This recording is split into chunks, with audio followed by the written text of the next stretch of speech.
Feminine versus masculine. Feminine is very fluid, very is all about receiving in a space of being able to multitask, multi-directional, has many awarenesses going on, that's able to perceive different things and able to surrender into that divine flow, very nurturing, teaching.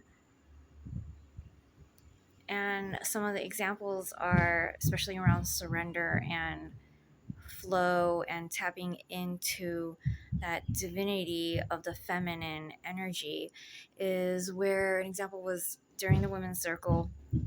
Ruba, Brandy's dog, was actually laying on his back with his arms up in the air and just receiving completely and just surrendering. And it was just a great example of how we're the feminine side is just allowing ourselves to just really be instead of just doing.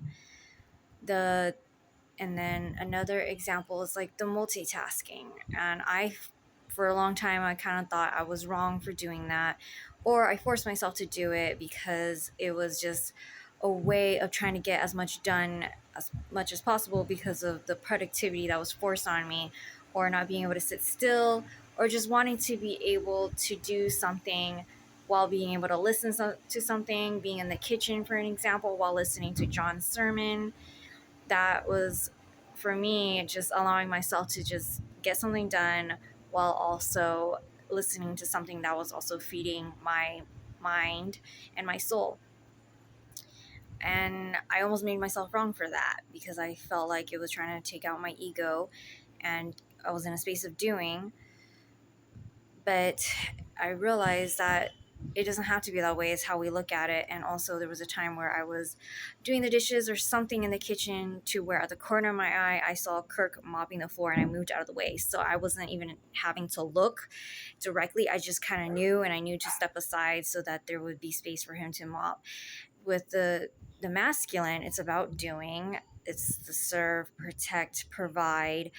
It's very focused.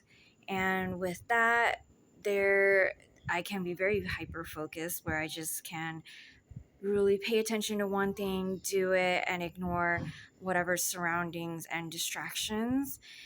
And then it's really that space of, it is a little bit more territorial, like this is my space and this is your space, or my belongings and your belongings, just as more of a protective thing and providing safety.